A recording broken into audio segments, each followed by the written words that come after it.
नमस्कार। जन टीवी के उत्तराखंड के इस खास बुलेटिन में एक बार फिर से आप सभी का बहुत स्वागत है। मैं हूं आपके साथ प्रियंका तिवारी। खबरों को विस्तार से जानेंगे, लेकिन उससे पहले एक नजर हेडलाइंस पर।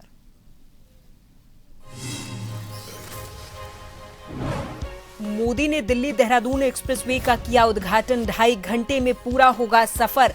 प्रधानमंत्री ने सहारनपुर और देहरादून रोड शो में लोगों का किया अभिवादन।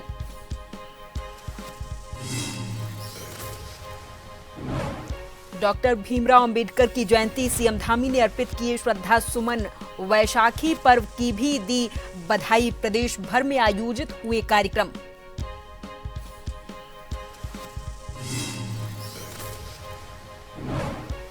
देहरादून दिल्ली एक्सप्रेसवे के नामकरण को लेकर उठी मांग। पूर्व सीएम हरीश रावत ने अंबेडकर के नाम रखने को बताया सच्ची श्रद्धांजलि। बढ़ते ट्रैफिक पर भी जताई चिंता। 22 अप्रैल को खुलेंगे तुंगनाथ के कपाट। मद महेश्वर में 21 मई से कर सकेंगे दर्शन। पांडव को यही दिखा था महादेव का स्थान।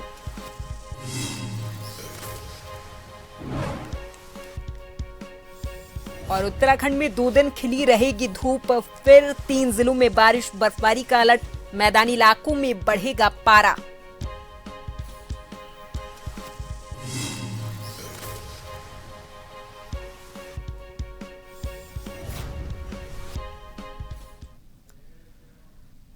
प्रधानमंत्री मोदी ने दिल्ली, उत्तर प्रदेश और उत्तराखंड को जोड़ने वाले दिल्ली देहरादून एक्सप्रेसवे को देश को समर्पित कर दिया है। इससे पहले प्रधानमंत्री ने यूपी के सहारनपुर में रोड में जनता का अभिवादन स्वीकार किया। इसके बाद प्रधानमंत्री ने उत्तर प्रदेश और उत्तराखंड की सीमा पर स्थित सिद्धपीठ मां डाटकाली मंदिर में पूजा अर्चना की है। साथ ही एक्सप्रेस के नीचे बने वन्यजीव गलियारे का निरीक्षण किया है।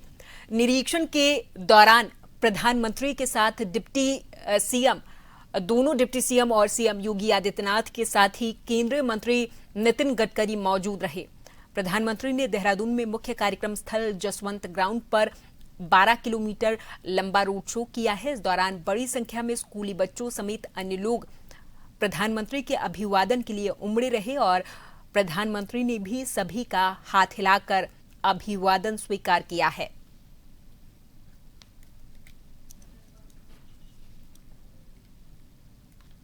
ये प्रोजेक्ट भी उत्तराखंड के विकास को नई गति देगा। इस एक्सप्रेसवे का बहुत बड़ा हिस्सा यूपी से होकर गुजरता है। इससे गाजियाबाद, बागपत, बड़ौद, शामली और सहारनपुर जैसे अनेक शहरों को भी बहुत फायदा होगा। टूरिज्म के लिहाज से यह प्रोजेक्ट बहुत अहम है। मैं पूरे देश को इस प्रोजेक्ट की बहुत बहुत बधाई देता हूं। तो आज का दिन कई मायनों में विशेष है। आज जहां आज उत्तराखंड के विकास की लाइफलाइन, देश की लाइफलाइन के साथ दिल्ली देहरादून इकोनॉमी कॉरिडोर के रूप में जुड़ रही है, ये हमारा सौभाग्य है कि देवभूमि उत्तराखंड को आज उनके प्रधानमंत्री बनने के बाद 28वीं बार आदरणीय प्रधानमंत्री जी का स्वागत करने का शुभ अवसर प्राप्त हो रहा है। यह आदरणीय प्रधानमंत्री जी का हमारे राज्य के प्रति अगाध प्रेम का प्रतीक है। अभी दिल्ली से देहरादून जाने के लिए 22 किलोमीटर डिस्टेंस भी कम होने वाला है। अभी 8 घंटे लगते हैं। अब ये सफर 2 से सवा 2 घंटे में हो जाएगा, जिसके कारण यहाँ के विकास के लिए बहुत गतिशीलता मिलेगी। सहारनपुर बाईपास से हरिद्वार तक 51 किलोमीटर 6 लेन का स्पर रोड जून में, उसका भी हम उद्घाटन करेंगे।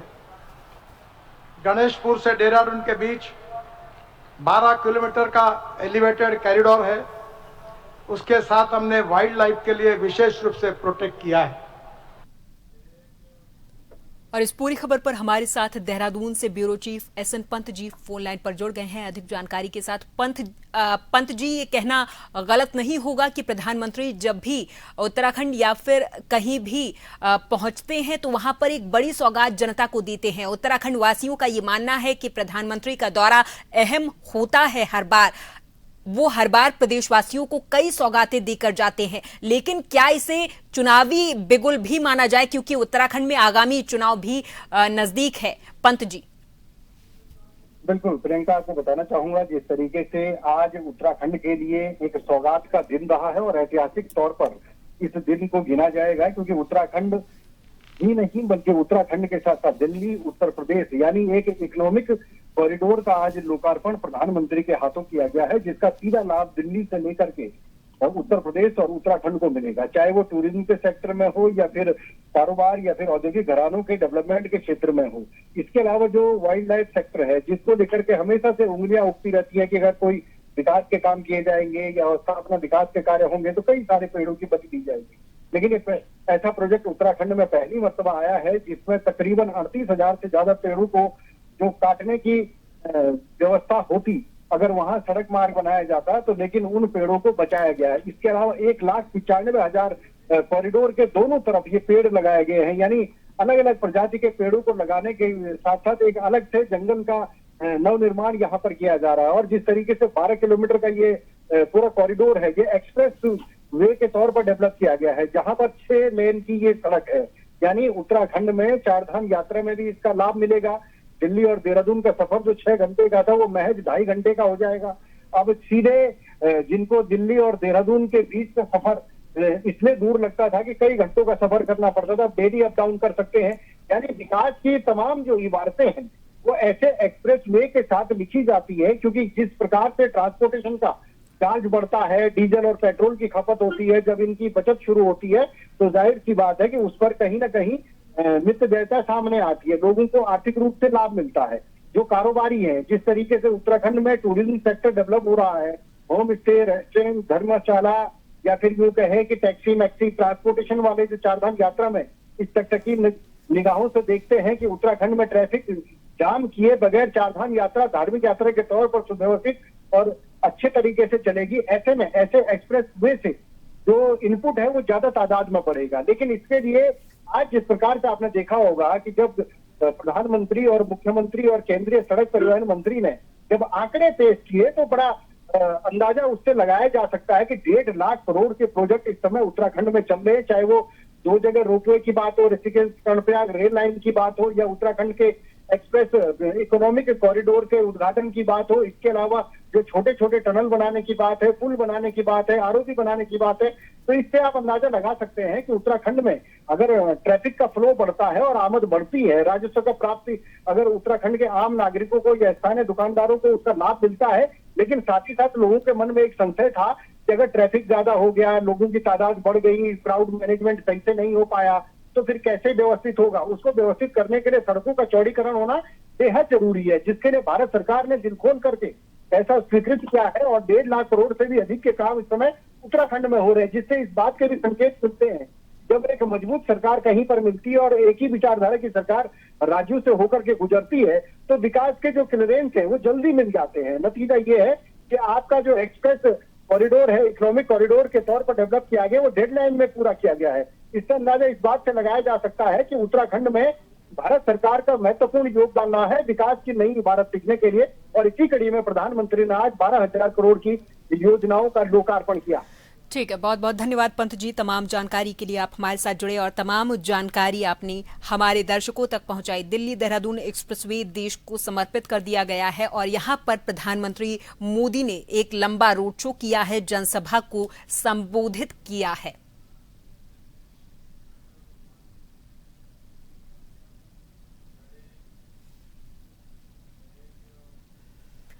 दूसरी ओर उत्तराखंड के सीएम पुष्कर सिंह धामी ने बाबा साहेब भीमराव अंबेडकर की जयंती पर उन्हें श्रद्धा सुमन अर्पित किए। सीएम धामी ने अपने सोशल मीडिया प्लेटफॉर्म एक्स पर लिखा कि भारतीय संविधान के शिल्पकार, महान विचारक, समाज सुधारक बाबा साहेब डॉक्टर भीमराव अंबेडकर जी की जयंती पर कोटिशः नमन। समाज में समानता, न्याय और मानवाधिकारों की स्थापना के लिए अपना संपूर्ण जीवन समर्पित करने वाले बाबा साहेब का योगदान याद करने योग्य है।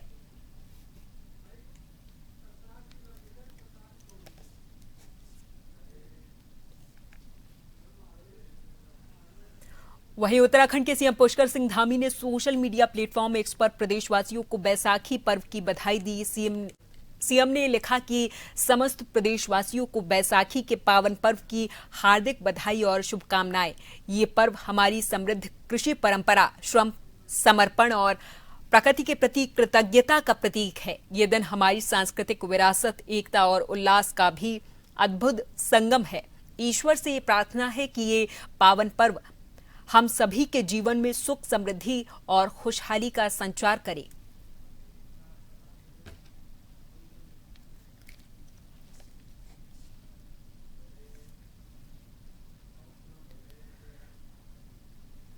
काशीपुर में भारत के संविधान निर्माता डॉक्टर भीमराव अंबेडकर की जयंती पूरे उल्लास और श्रद्धा के साथ मनाई गई। इस मौके पर शहर में एक भव्य शोभा यात्रा का आयोजन किया गया, जिसमें हजारों की संख्या में लोगों ने हिस्सा लेकर बाबा साहेब को नमन किया है।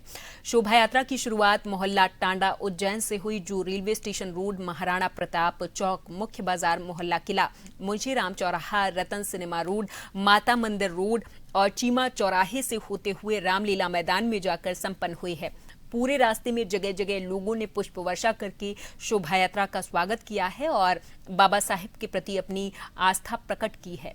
कार्यक्रम की खास बात यह रही कि पंडित गोविंद वल्लभ पंत इंटर कॉलेज के स्काउट स्टूडेंट्स ने शोभा यात्रा का पुष्प वर्षा और जलपान करके स्वागत किया है।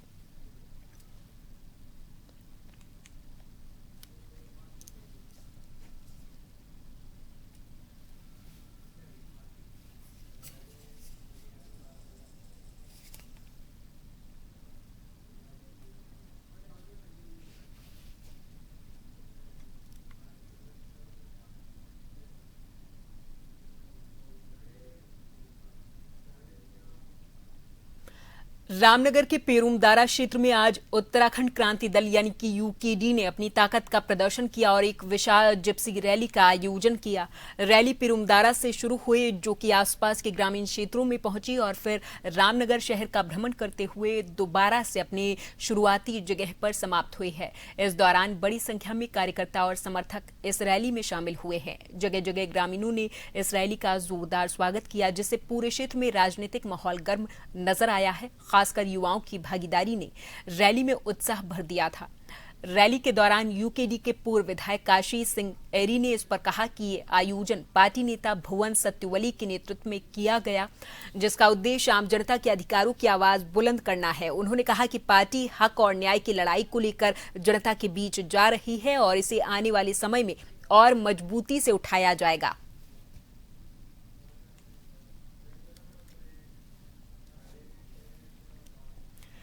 और यहाँ पर वक्त है एक छोटे से ब्रेक का। फौरन हाजिर होंगे कुछ और खबरों के साथ।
और बड़ी जानकारी, बाड़मेर में भीषण सड़क हादसा सामने आया है, जहां पर पिकअप और वैन में जोरदार भिड़ंत हुई है। ये बड़ी जानकारी, पिकअप और वैन में जोरदार भिड़ंत हुई हादसे में 4 लोगों की मौके पर ही मौत हो गई। पिकअप चालक अस्पताल में भर्ती है। तो ये बड़ी जानकारी बाड़मेर से, जहां पर सड़क हादसा हुआ है। ये भीषण सड़क हादसा, पिकअप और वैन में जोरदार भिड़ंत हुई, जोरदार टक्कर हुई। इस हादसे में 4 लोगों की मौत हो गई है। सड़क हादसे में 4 लोगों की मौत हो गई है। वहीं पिकअप चालक अस्पताल में भर्ती है, जहां पर उसका इलाज जारी है।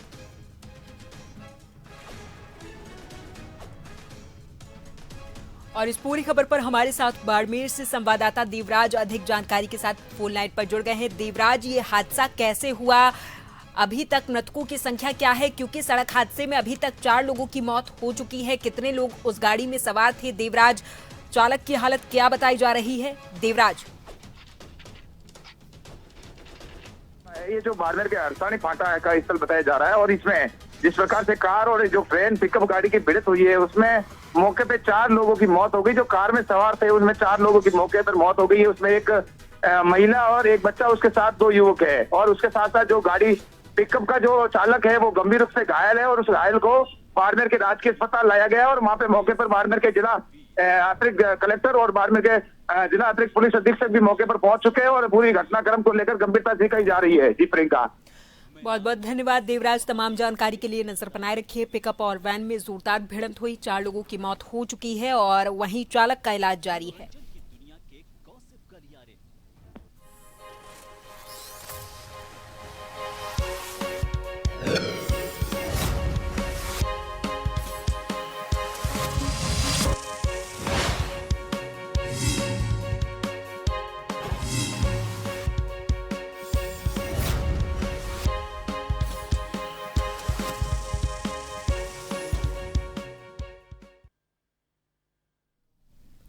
पूर्व मुख्यमंत्री हरीश रावत का बड़ा बयान सामने आया। देहरादून दिल्ली एक्सप्रेसवे के नामकरण को लेकर उठाई मांग, जहां पर उन्होंने ये कहा कि एक्सप्रेसवे का नाम बाबा साहेब भीमराव अंबेडकर के नाम पर रखा जाए।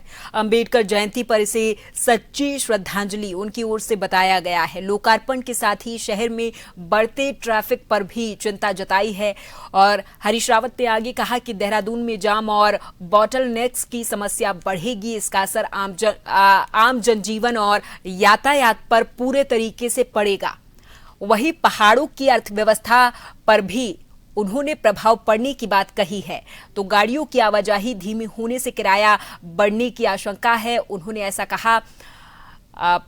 पूर्व मुख्यमंत्री हरीश रावत ने ये कहा कि दिल्ली देहरादून एक्सप्रेसवे के नामकरण को लेकर उन्होंने मांग उठाई और कहा कि एक्सप्रेसवे का नाम बाबा साहेब भीमराव अंबेडकर के नाम पर रखा जाए। अंबेडकर जयंती पर इसे सच्ची श्रद्धांजलि उनकी ओर से बताया गया है।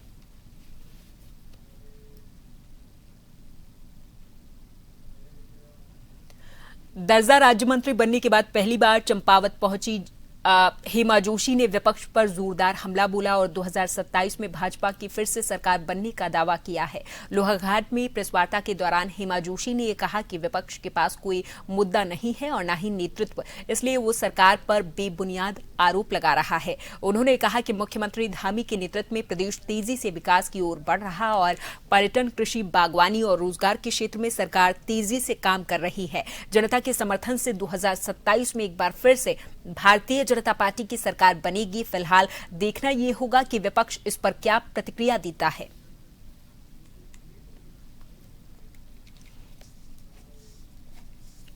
आज कोई मुद्दे है ही नहीं, मुद्दा विहीन विपक्ष है। वो तो वो कुछ नहीं कर सकता, वो केवल इल्जाम लगाता है, दुष्प्रचार करता है। अभी गैस के लिए कितना तहलका मचा। क्या मैं पूछना चाहती हूँ, किसी के घर में गैस नहीं और गैस के बिना भूखा रहा क्या वो व्यक्ति? सबको सुविधा दी, जबकि और जगह में दिक्कत हुई, परेशानियाँ हुई। और हमारे उत्तराखंड में विशेषकर हमारी विधानसभा, हमारे जिले में तो कोई ऐसा मुझे देखने को मिला नहीं। विपक्ष तो खाली मुँह लेके ड्रामा कर रहा, कहीं कुछ नहीं है उसके पास। उनका नेता ही नहीं उनके पास, विपक्ष के पास लीडर ही नहीं है। किस मुद्दे को लेकर वो चुनाव लड़ेंगे? पहले अपने संगठन को विपक्ष ठीक करे, उसके बाद हमारे घर को देखें। और हमारा एक एक कार्यकर्ता निष्ठावान कार्यकर्ता है। हमें पूर्ण विश्वास है हम तीसरी बार माननीय पुष्कर सिंह धामी जी मुख्यमंत्री बनने जा रहे हैं और हमारी सरकार बनने जा रही है। नैनीताल घूमकर वापस आ रहे पर्यटकों की कार के ब्रेक फेल होने पर चालक ने कार को पहाड़ी से टकरा दिया। कार में चालक सहित 7 लोग सवार थे, जो कि मुरादाबाद के आदर्श कॉलोनी निवासी बताए जा रहे हैं। हादसे में 5 लोग घायल हुए, जिन्हें प्राथमिक उपचार करने के बाद हल्द्वानी रेफर किया गया। घटना के बाद से मौके पर अफरा तफरी मच गई थी, लेकिन चालक की समझदारी से सभी यात्रियों की जान बच गई है।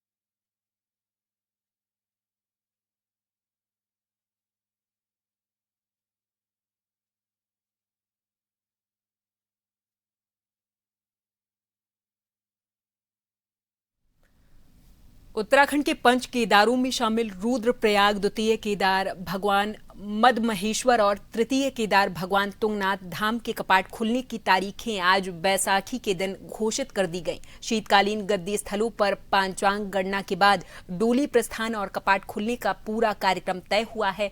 तुंगनाथ धाम के कपाट 22 अप्रैल को श्रद्धालुओं के लिए खोल दिए जाएंगे। भगवान तुंगनाथ की चल विग्रह उत्सव डोली 20 अप्रैल को अपने शीतकालीन गद्दी स्थल मार्कंडेय मंदिर मक्कू मठ से धाम के लिए रवाना होगी। शीतकालीन गद्दी स्थल ओकारेश्वर मंदिर उखी मठ में पंचांग गणना के अनुसार भगवान मद महेश्वर के कपाट 21 मई को विधि विधान के साथ खोले जाएंगे।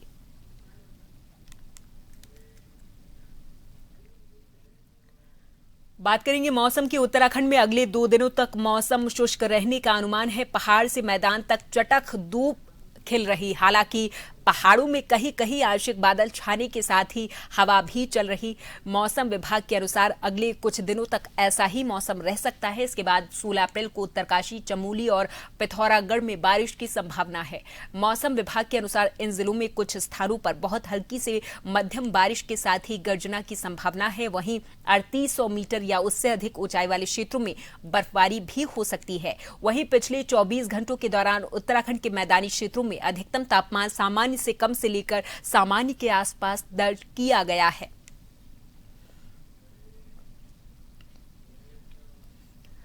काशीपुर में आज फायर स्टेशन पर श्रद्धांजलि परेड के साथ अग्निशमन सेवा सप्ताह की शुरुआत हुई। इस दौरान काशीपुर एसपी ने वर्ष 1944 में शहीद हुए 66 दमकल कर्मियों सहित अन्य शहीद फायर कर्मियों को श्रद्धांजलि अर्पित की। आपको बता दें कि 14 अप्रैल 1944 को मुंबई बंदरगाह अग्निकांड 1944 के दौरान आग पर काबू पाते समय 46 दमकल कर्मियों ने अपने प्राणों की आहुति दी थी। तभी से इस दिन को हर वर्ष फायर दिवस के रूप में मनाया जाता है। इसी क्रम में आज फायर स्टेशन काशीपुर में श्रद्धांजलि परेड का आयोजन किया गया, जिसमें एसपी स्वप्न किशोर सिंह और प्रभारी अग्निशमन अधिकारी चंदन सिंह बिष्ट मौजूद रहे। इस कार्यक्रम के दौरान अग्निशमन सेवा के दौरान शहीद हुए कर्मियों को श्रद्धांजलि अर्पित करके 2 मिनट का मौन रखा गया है।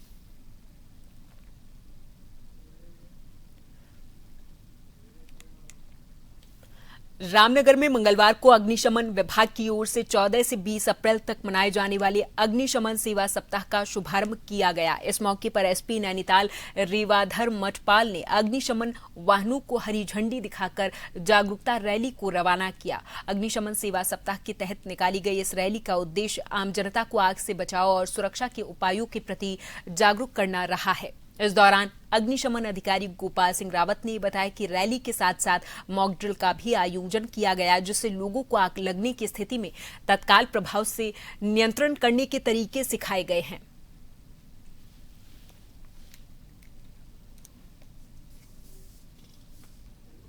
सेवा सप्ताह तो 14 अप्रैल 1944 में जो है ब्रिटिश गवर्नमेंट का जहाज था ये, और ये विक्टोरिया डॉकयार्ड मुंबई में उसमें विस्फोट हुआ, जिसमें 66 फायर कर्मी जो है शहीद हुए। तो उनके ही को देखते हुए 1956 में ये फायर सेफ्टी वीक के तौर पे मनाया जाने लगा है, जिसके अंतर्गत हम लोग जो है अवेयरनेस का कार्यक्रम, जन जागरूकता कार्यक्रम करते हैं और शहीदों को श्रद्धांजलि देते हैं। तो ये हमारा एक प्रोग्राम रहता है, हर दिवस में अलग होता है। शिक्षण संस्थानों में, औद्योगिक संस्थानों में हमारे द्वारा ये जन जागरूकता कार्यक्रम चलाया जाएगा और व्यापार मंडल से इनसे भी मिलते हुए हम लोग अपनी ये अग्नि से बचाव और इसके संबंध में एक जन जागरूकता कार्यक्रम चलाएंगे।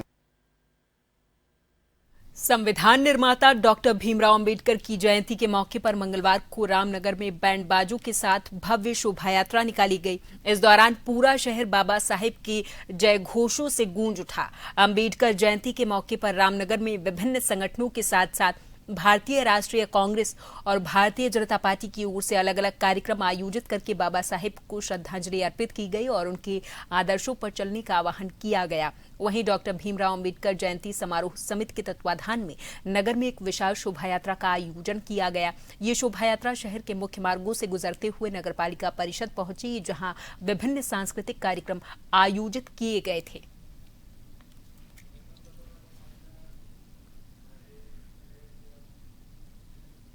और इसी के साथ इस बुलेटिन में फिलहाल के लिए मेरे साथ बस इतना ही। आप देखते रहें जन टीवी। नमस्कार।